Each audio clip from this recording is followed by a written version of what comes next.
مسواک کی فضیلت، مسواک پیارے آقا صلی اللہ تعالیٰ علیہ وآلہ وسلم کی سنت مبارکہ ہے۔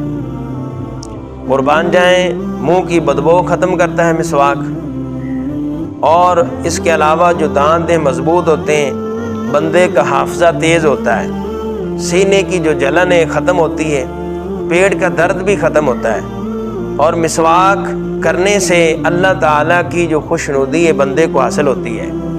میرے کریم آقا صلی اللہ تعالیٰ علیہ وآلہ وسلم ارشاد فرمایا، حضرت ابو ہریرہ رضی اللہ عنہ سے روایت ہے کہ مجھے اگر یہ خیال نہ ہوتا کہ میری امت مشقت میں پڑ جائے گی تو میرے آقا صلی اللہ تعالیٰ علیہ وآلہ وسلم ارشاد فرمایا کہ میں ان کو ہر نماز پر مسواک کرنے کا حکم دیتا۔ میرے کریم آقا صلی اللہ تعالیٰ علیہ وآلہ وسلم ارشاد فرمایا کہ 4 چیزیں پیغمبروں کی سنتوں میں سے ہیں، حیا ہونا، اور فرمایا کہ نکاح کرنا، کشبو لگانا اور مسواک کرنا۔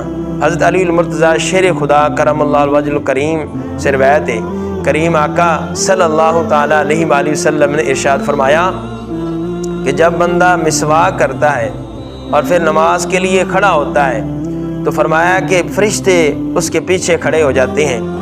جب وہ قرآن کی تلاوت کرتا ہے تو فرشتے دھیان سے اس کی تلاوت سنتے ہیں، یہاں تک میرے مصطفیٰ نے فرمایا اس کے قریب ہو جاتے ہیں، اور اتنے قریب ہو جاتے ہیں میرے کریم آقا نے فرمایا کہ وہ اپنا منہ اس نمازی کے منہ پر رکھ دیتے ہیں۔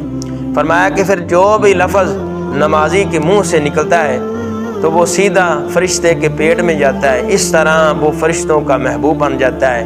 میرے کریم آقا صلی اللہ تعالیٰ علیہ وآلہ وسلم ارشاد فرمایا کہ قرآن پاک کی تلاوت کے لیے صاف ستھرا اپنے منہ کو کرو، مسواک کا اہتمام کرو۔ دیکھیں، مسواک کے ساتھ نماز پڑھنے کی بڑی فضیلت ہے۔ آپ 2 رکعتیں مسواک کر کے پڑھیں، اور مسواک کے علاوہ یعنی جو 70 رکعتیں ہیں، فرمایا کہ جو مسواک والی ہیں ان سے افضل ہے۔ تو مسواک کی بڑی فضیلت ہے۔ اللہ تعالیٰ کی بارگاہ میں دعائیں، خالق کائنات ہمیں مسواک کرنے کی توفیق عطا فرمائے۔